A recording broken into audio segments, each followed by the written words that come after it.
City of Lawrence Common Council special meeting is now in session. We have a quorum. This is the rezoning hearing for 2019-ZON-13. With regard to the property at 7600 and 7602 Pendleton Pike and 4326 and 4327 Sellers Street. All those who intend to testify or believe that they may testify should stand and be sworn in by the clerk. Raise your right hand, please.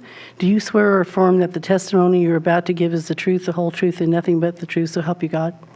Be seated. Okay, the petitioner has 15 minutes to present their case. Good evening, Madam President, members of the council. For the record, my name is Russell Brown, an attorney with the law firm of Clark Quinn Moses Scott and Grand, 320 North Meridian Street, Suite 1100 in Indianapolis. With me tonight also Mark Susemichael with Browning Investments, who is a development consultant for the petitioner on this project. I'll tell you, as a Lawrence resident, this is a very fun presentation and a fun project to be associated with. And tonight's petition is the first step in redeveloping 5 parcels which literally sit at our city's front door, being approximately 4.27 acres located largely at the northwest corner of Pendleton Pike and Sellers Street.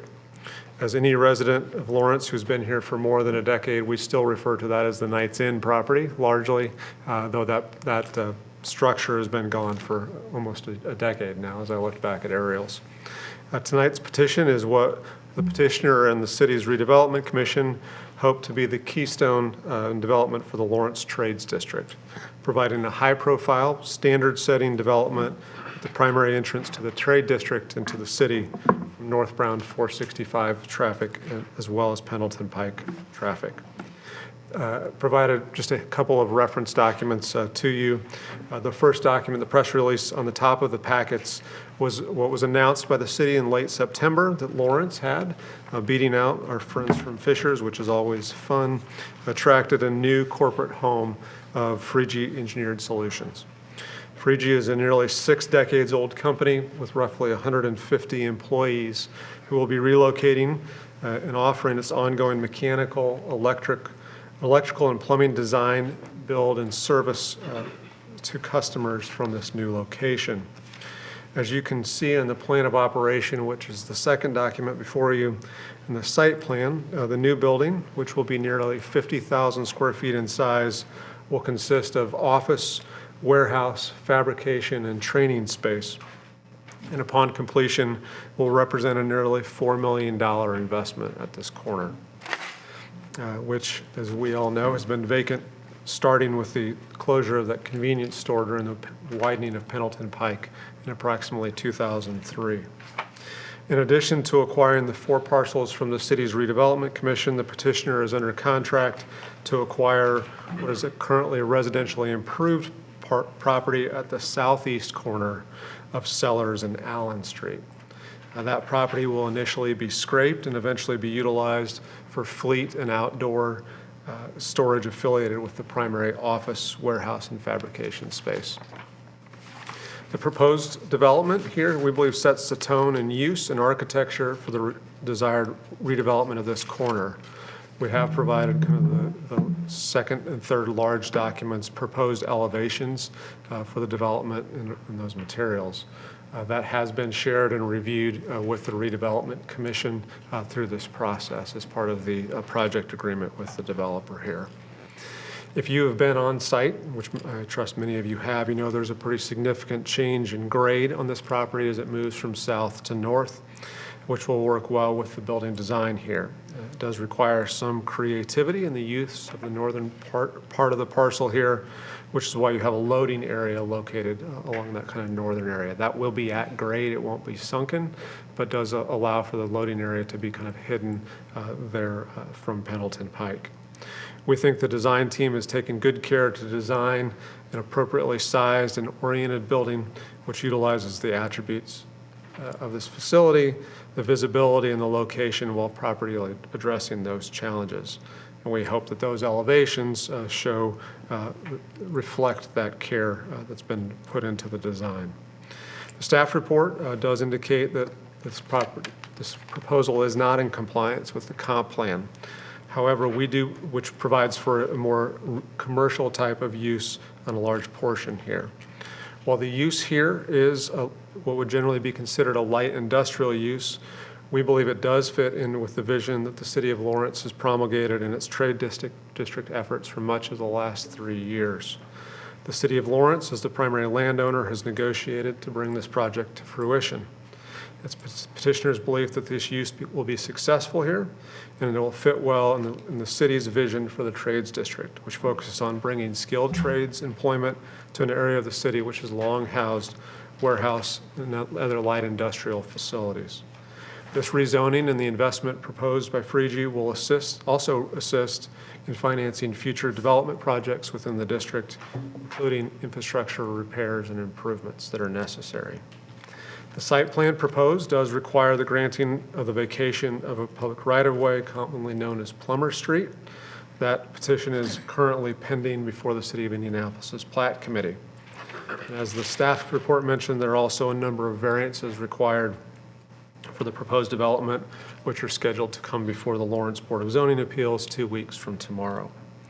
A number of those variances do come from the fact that there are 3 front yards to this parcel, given that you have frontage on 3 public rights-of-way.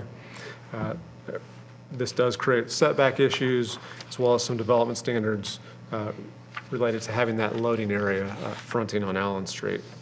There are a couple of other variances in relationship to the use of the lot on the other side of Sellers. Those variances relate to the fact that the parcel is currently improved with residential style structure, which will need to be removed and then repurposed. The repurpose is not anticipated to be in the first wave of improvements for this project, which is why there are a number of variances like the gravel parking lot and not having landscaping upon completion that are requested. However, having that parcel available for fleet parking and potential outdoor storage creates growth potential for the applicant here and also provides some stability for a parcel which has had numerous ongoing challenges over the years with upkeep and maintenance, especially being a residential structure in a largely commercial and industrial setting here in the city. Another feature which we want to make sure, which is also included in the variance, is the plan of operation and the site plan do not propose new sidewalks installed on Sellers or Allen Street. That's purposeful from both the city side as well as from the developer side. The site plan provides pedestrian connectivity to the front door of the facility from Pendleton Pike's existing sidewalk to the front door, but doesn't anticipate that pedestrian activity will occur along the large loading area on the northern boundary of the property. Further in discussions with the Redevelopment Commission and City Administration, there are plans for additional right-of-way improvements in the trade district, which could include pedestrian connectivity, but those are not finalized yet as funds don't exist to put those into place. The desire was to have not to install improvements, which would need to be reconfigured or repurposed when a comprehensive approach and design was completed. So that lack of sidewalks is not an oversight, but is a intentional design choice that was reached through discussions of this project. The development team here does not believe that the number of variances indicate that a rezoning request tonight or the site plan as developed are improper or too intense for the proposed improvements. However, but because of the unique situation that the City of Lawrence is as an excluded city, I get to have 3 hearings for one project instead of having one hearing for a project. But that is part of the piecemeal approach that Unigov imposes on the city. We do think that the request tonight is a relatively straightforward request. It is a request to rezone to CS classification, and we've done that because the use is a combination of that office, warehouse, fabrication, and training. And that CS classification, as you know, allows you to target your uses closer when a parcel will have those mixed uses. We have provided a plan of operation for you, which, as you will recall, is a binding part of our rezoning petition. Any changes to those uses would require another public process, which is why we've reserved the plan and the landscaping review process to the City of Indianapolis for administrative review, because those are not 100% finalized until construction drawings are completed. We have sent out notices for 3 public meetings for this property. As of when I left the office this afternoon, I'd received no comments from the public at large as it relates to any of those notices. We do think that the petition before you tonight is an important first step, and accordingly, we'd ask for your favorable recommendation to the Metropolitan Development Commission for this rezoning request. Mr. Sousa Michael and I are both available for questions of the council on this proposal from you this evening, and Joe Murphy from the administration is also here to speak in favor of tonight's petition. So with that, I'd be happy to answer questions that the council has. Any questions from council members? Councilor Chevlot. This area has been on a radar for the city for a long time with respect to storm sewer. Is there going to be any opportunity to work with the local stormwater board as well as Indianapolis, as well as Lawrence DPW, that while they're in there, are they going to be able to make any modifications? Or I can let, maybe Joe maybe could answer some of that, or Mark maybe could some of those discussions. I know that obviously, as you know, any development has to detain their site water on site. So that will be part of that infrastructure. You'll be taking some things that were public improvements before and making them on-site drain. Again, I know that part of what's going on here is you have a TIF that doesn't have a significant amount of new increment. This will be some of the first sizable increment that's come through this process. You have the opportunity there to utilize some of that increment for that public infrastructure. So I anticipate pedestrian connectivity. I know there's been a lot of investment or proposed investment for stormwater infrastructure there. So I would anticipate this will be part of the additional increment that will help to generate some of those improvements. Any other Madam council? President. Yes, Councilor Jones. A couple questions, Mr. Brown. I think you said there's been no remonstrance whatsoever on this? I've received no public comments, no, sir. Okay. Has your client already purchased this property, or is it pending this zoning? They have not closed on any of these parcels. The project agreement does contemplate completing closing by the end of the year. So is it going to pin this decision, or is it they're going to purchase it no matter what? I believe that they would not purchase this property, or they would not. The transaction would not be completed if they did not have zoning. Okay, thank you, sir. Madam President, Yes, Councilor Wells. Russ, if I could, just to make sure I'm clear on where this place is proposed, that's where the old Standard or Amoco station, and then it goes to that drive, I think, that goes down to the tool place? It would be, part of our petition is if you look at the site plan, the drive that is proposed there off of Sellers Street is roughly where Plummer Street currently runs. So Plummer Street would be vacated, and this would encompass the entire kind of 4 acres there. Because I was saying there's a street there that I'm not seeing. Yeah, it's not shown on, if you have the staff report that Larry prepared, the overall visual does show where Plummer Street runs through Right. there. So yeah, Plummer Street being vacated as part of this, one of my 3 hearings. Isn't that a, correct me if I'm wrong, doesn't Plummer Street, doesn't that provide an egress? Mill Supply, that's the company I'm thinking of. Doesn't that provide access to Mill Supply? They have access from Allen Street as well. Their parcel. Further to the north. Further to the north, correct. Yeah. And so Mill Supply is aware that this road's going to be closed, I take it? That's one of the, yes, they received notice of all 3, and I know there's been discussions with them through this process. Okay, well, that was my main concern, because makes sense now with the street being closed. All right, thank you. Any other councilors? Madam President, Russell, great presentation, because you pretty much answered all my questions as you were presenting. So, but I did have 1 or 2. Parcel number 4327, the one across the street there, the gravel parking lot.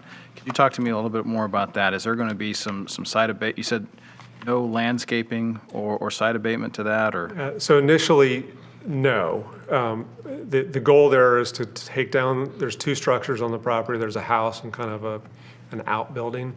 That will come down probably mid-year next year. The current owner needs to get some stuff out of there, and it'll take him a little bit of time.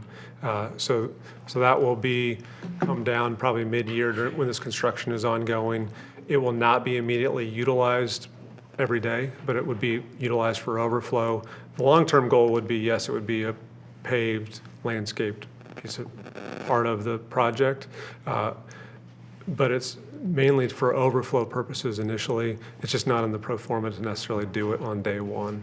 And I don't know when that would happen, so I can't commit to a time frame when you would have improvements there. There are some heritage trees that exist on the property, and we've talked with the client about, some of the obligations as it relates to heritage trees and the maintenance of those, to the extent those exist on the property. So there would be eventually, yes, there will be a landscape plan, and there will be a landscape and some sort of hard surface probably, but I don't know when that would be, and that's why we've asked for those variances as it relates to that parcel. Thank you. And again, that more than answers my question. I guess my other question isn't so much about the variances. It's more about the company. And this might not be the right venue, but what the affirmative action plan they have for hiring veterans, women and minorities, is that I'll ask Mark, Susan Michael to come and speak to that. Thank you. Good evening. Thank you for having me. I'm Mark Susan Michael. I'm with Browning Investments, 6100 West 96th Street, Indianapolis, Indiana, 46280. I serve as the, Browning right now is serving as the development manager and construction manager for the project. And I'm the authorized agent for Freegee. So I'll do my best to answer your question. So some of the contracting and subcontracting, are these, is there an XBE plan to utilize minority women and veteran businesses in some of the subcontracting, or? For their business in general, for the construction of the building? Construction. There is not. It is our contract with them is just a pure private construction contract. We do that as a matter of practice, but we don't have any obligations related to that. Yeah. As this goes, I'm sure the council would like to know a little bit more about that and some of the practices you're going to hold. I understand it's not contingent on the build or on our vote, Right. but being stewards in the community, and I think that would be great to learn a little bit more about as this goes. Yeah, and Freegee themselves, they're a mechanical, electrical, and plumbing contractors, so they're doing all that work themselves within the structure. So we're the core and shell, and they're doing most of that work. So there's kind of a combined, process there. It's a little unique Sure. when they're in the business.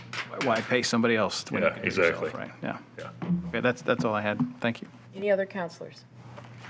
I have a question. The street that's being closed, does I'm not that familiar with private entities buying a street. Is there a monetary asset to the city for letting them build that on that street, or? Yeah, so the plat committee in Indianapolis makes those decisions. One of those requests is whether or not there's a request for assessment of benefits.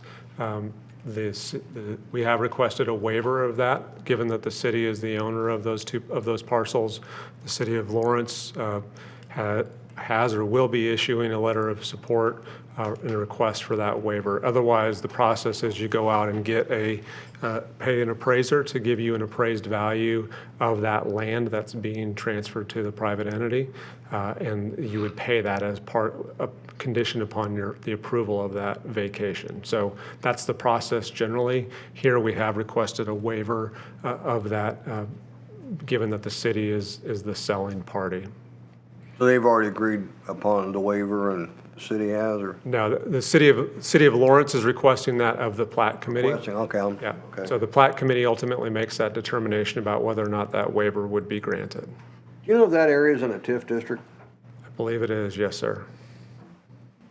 And so anybody that would build in there would be able to benefit from that TIF, I would take it?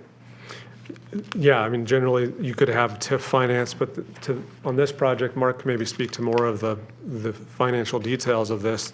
The city's investment here is the contribution of the land to the project, but there is no, am I correct? There are no other TIF benefits being granted to the developer here. Okay, great, thank you. Thank you. Thank you so much. Okay, we're going to move on to remonstrators. Is there any remonstrators? If you wouldn't mind allowing me to speak on this matter as well. And, okay, go ahead and state your name.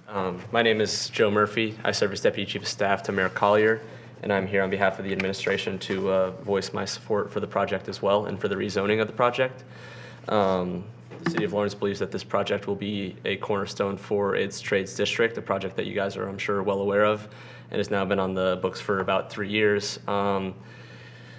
The Redevelopment Commission started the Trades District Plan in order to seek improvement to the Pendleton Pike District by attracting trades employers and building strategic partnerships around skilled trades workforce development and training to give the area residents opportunities for career advancement where there currently is none. And that is, we believe, due to the commercial retail zoning that exists in the area that has kind of driven the unemployment rate and the poverty rates to the level that they see today.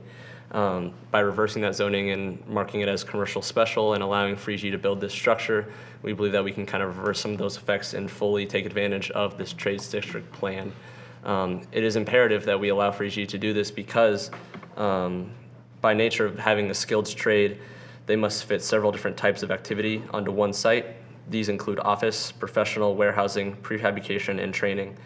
And if we do not allow for the flexibility in land use that commercial special allows for, we will not allow Freegee to, and other skills trades as well, to flourish and maximize their economic impact on our community. So we believe that this is an important step in allowing Freegee to fully realize their economic opportunity in the area and help provide for the community. Thank you. Thank you.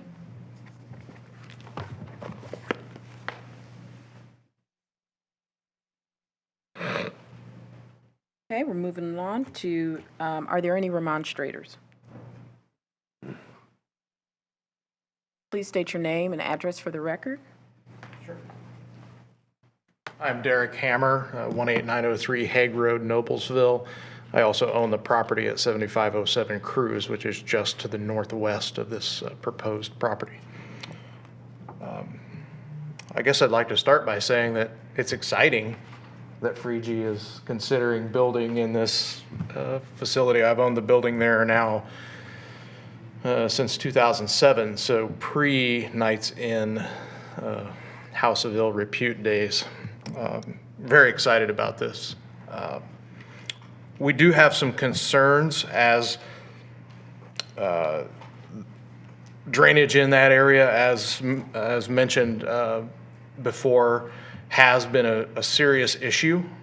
And our property happens to be at the bottom of the hill, so to speak. We get all of the drainage from that area ends up on our property. So we do have some concerns about that. As long as we're making sure that the builder is taking steps to integrate that into the future plan for drainage. I know there was some discussion that there would be on a tearing up of Sellers Street and the addition of, I think, a 36-inch drainage pipe northbound on Sellers and then westbound on Cruz. That would ultimately end up at our property and then in the ditch that runs along the railroad tracks to the north of us. That's a huge concern because a 50,000 square foot building and more paved surface would contribute significantly to runoff that would, if it wasn't gathered up and directed some other way, would cause problems for us up there. The original site plans weren't very well done, so there's not a lot of elevation change from the soil surfaces to the building pads in many cases, my property being one of those. The other concern really that I have is if we're going to talk about adding 150 additional employees to that area, of course, is going to cause a potential for some traffic issues in and out of that area. At certain times of the day, that Sellers Street corridor is very busy, especially in the mornings. We have a lot of large truck traffic, many semis and large trucks that come from IRE, which is over on Hull Street, that make that Allen and Sellers intersection very, very dangerous. I drive that probably 20 passes on that road a week, and it is common. I'm aware of the problem, but my employees are aware of it, but will come to a complete stop to avoid a T-bone accident at that intersection multiple times per week. There are some sightline issues. It's very hard to see if you look at an overhead plan map. I'm looking at Google Maps right now, but if you are northbound on Sellers Street, and another vehicle is westbound on Allen Street, making a left turn to go southbound on Sellers, they cannot see. There are multiple issues that I've talked with the mayor's office about multiple times with sightlines on that corner. As a property owner with large trucks and work trucks, we know about what being in that area means.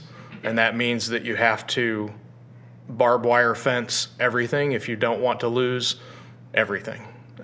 It grows legs and walks away on the weekends. If there's notion of putting up a fence around that property that would be tall enough to keep people from climbing it, that's going to obstruct sight lines on that parking lot and cause further issues at that corner. So that's some sort of setback consideration for a fence most certainly should be taken into consideration.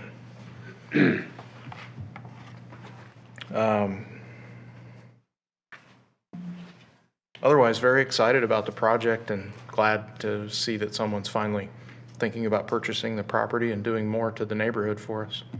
Thank you. That's all I have. Thank you so much for Can I your ask a time. question of the gentleman here? Sure. Go ahead. In a worst-case scenario, and, say just an absolute worst torrential rain, how flooded does your property get? I would have to point it out on a map, but I can tell you that we have seen instances of having 2 feet of water Really? in our parking lot. It's impassable. So the drainage issues back there are severe. Has it been that way even until recently? It seems that Lawrence DPW has taken some action to mitigate some of those issues. Right. I think they did some things to the railroad ditch, some cleaning operations on that railroad ditch that solved some of that, but it has not. In certain heavy rainfall situations, we do still have considerable drainage issues. One of the problems being that because there's not a lot of elevation change from Pendleton Pike all the way to the railroad tracks, and because, of course, the railroad tracks are raised, so they sort of stop some of that stormwater flow, is that some of the loading docks in the area are below that grade. So if the existing stormwater retention ponds or stormwater dry retention areas take on enough water, that water starts to back up into loading docks and that sort of thing. Those loading docks are typically made to drain into those areas. I can tell you that we lost a couple $1,000s worth of equipment this summer to water backing up in a loading dock and taking out truck parts. So it's a serious issue for all of us. Did water ever get into your actual building? Initially, when we bought the building, yes. We've taken some steps in the meantime to mitigate that issue, and since we've taken those steps in the last 7 to 8 years, we haven't had any issues with that.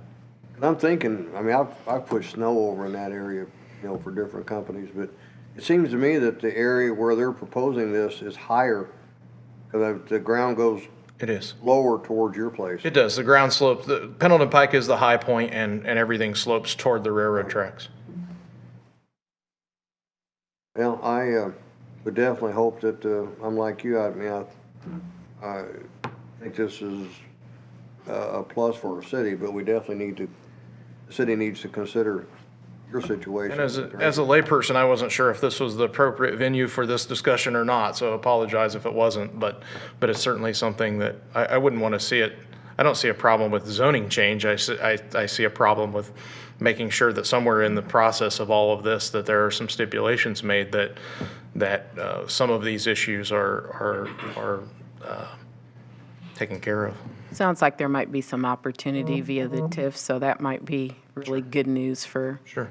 Madam Thank you President, I so just got much. one quick question. yes. For the record, can you state the name of your company and then the address again? It is Hammer Lighting and Grip, and that's 7507 Cruise, Crews. Thank you. Yep. Thank you, sir. And next, we have staff comments on behalf of the Department of Metropolitan Development. Thank you. Larry Calloway from the Department of Metropolitan Development, City of Indianapolis. We are recommending approval of this request. Basically, although, as was indicated by the petitioner's representative, the plan doesn't wholly provide for industrial rezoning for the site or industrial uses for the site.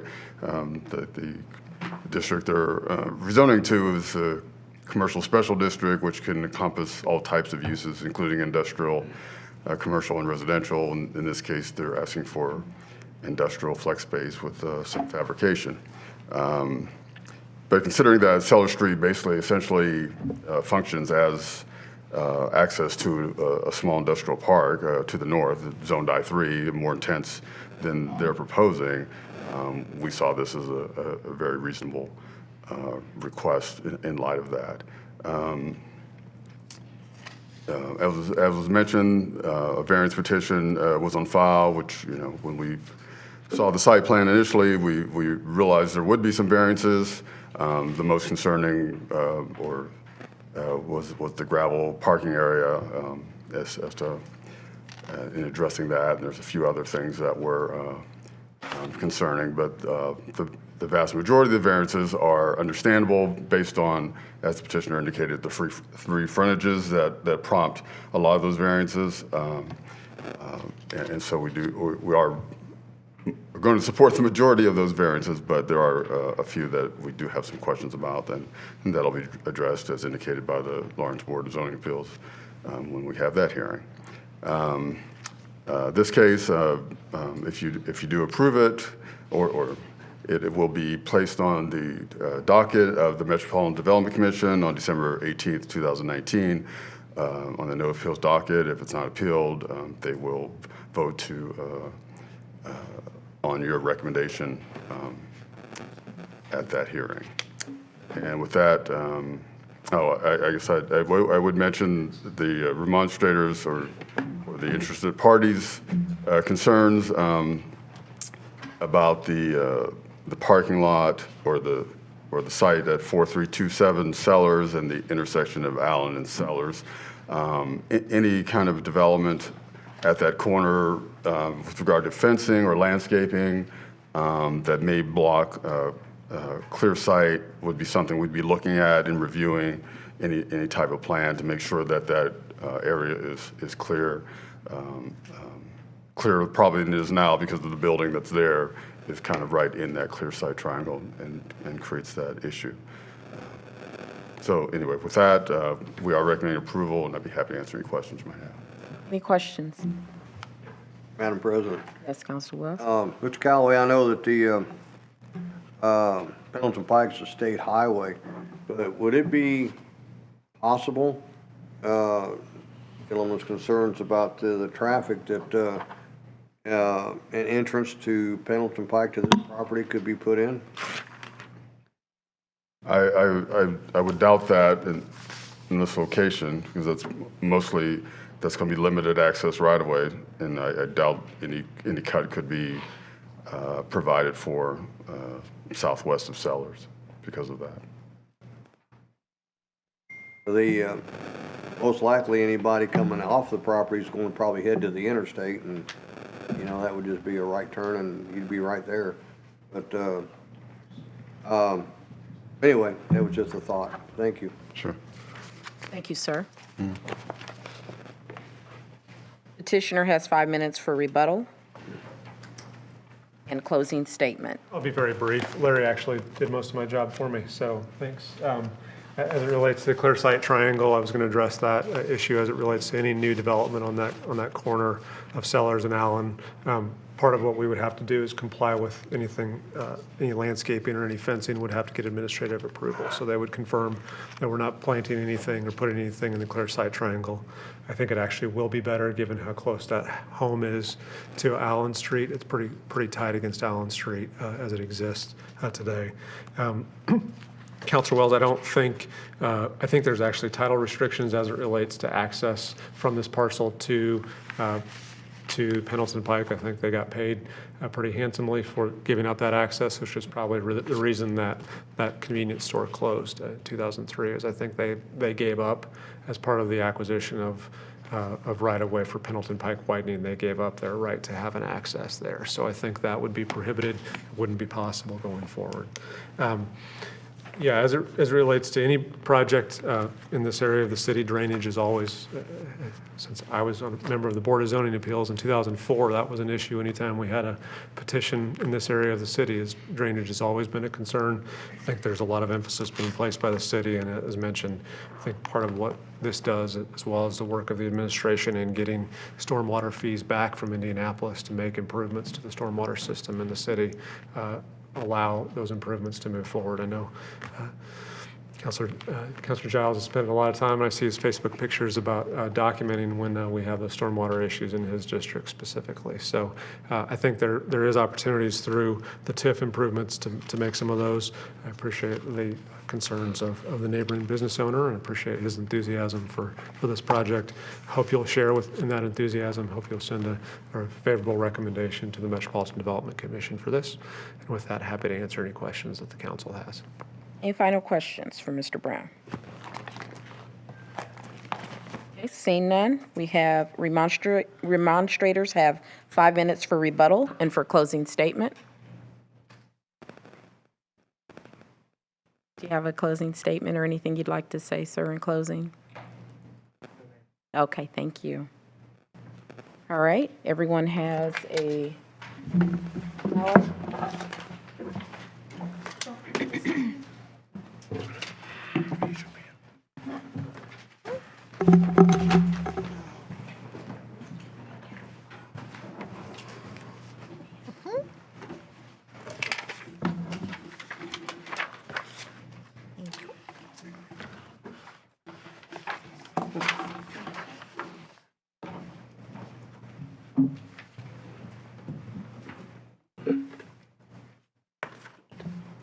Eight votes were cast, 8 to grant. The petition's granted. Thank you very much. Thank you for your time. We're adjourned.